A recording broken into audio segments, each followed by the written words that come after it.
તેનું આંગણવાડીના મકાન ખાતે જ મર્ડર કરવામાં આવેલ છે, ખૂન નિપજાવવામાં આવેલ છે। એક ચોંકાવનારી અને દિલ દહેલાવી નાખે તેવી ઘટના સામે આવી છે। લાખણી તાલુકાના કેસરસિંહ ગોળિયા ગામમાં આવેલી આંગણવાડીમાં એક મહિલાની નિર્દય રીતે હત્યા કરવામાં આવી છે।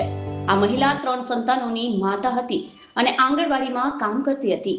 પ્રાથમિક માહિતી મુજબ ગામના જ એક યુવાને દિવસ દાડે મહિલા પર ઘાતકી હુમલો કર્યો। આ ઘટના ત્યારે બની જ્યારે મહિલા પોતાના કામ પર હાજર હતી। મહિલા આંગણવાડીમાં તેડાગર તરીકે કામ કરતી હતી। ઘટના બાદ ગામમાં ભય અને શોકનો માહોલ ફેલાયો છે। મહિલાનો 12 વર્ષનો પુત્ર પણ આ દુર્ઘટનાનો સાક્ષી બન્યો હોવાનું જાણવા મળે છે, જે ઘટનાને વધુ હૃદય વિદારક બનાવે છે।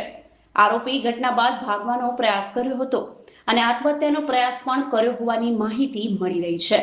હાલ પોલીસે આરોપીને કાબૂમાં લઈ વધુ તપાસ હાથ ધરી છે। આ ઘટનાએ સમગ્ર વિસ્તારમાં ચકચાર મચાવી દીધી છે અને લોકોમાં સુરક્ષાને લઈને ગંભીર પ્રશ્નો ઊભા કર્યા છે।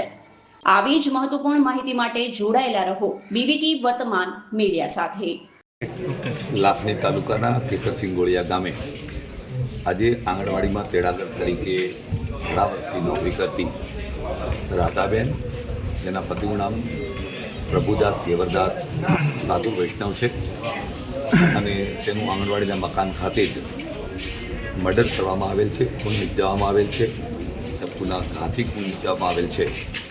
એ ઘટનાથી તમામ સમાજોમાં ખૂબ ભારે અરેરાટી પ્રસરી ગઈ છે।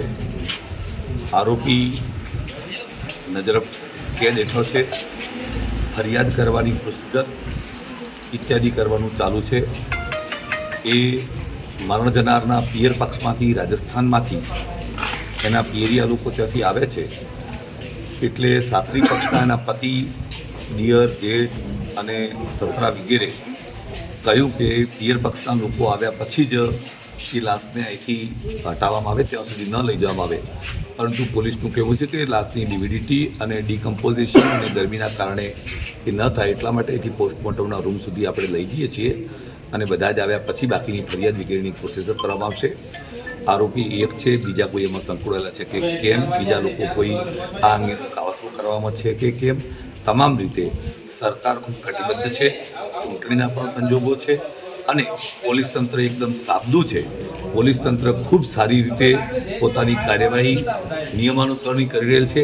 કોઈ જાતની કચાશ રાખવામાં નહીં આવે એવો પાકો ભરોસો અને વિશ્વાસ છે અને એ પ્રકારે તમામ પોલીસ તંત્રની કાર્યવાહી થઈ રહી છે અને પૂરેપૂરો ન્યાય એને મળશે। જે કોઈ આરોપી હશે એને જેલના આવેલા પાછળ મૂકવામાં આવશે, એની કાર્યવાહી કરવામાં આવશે।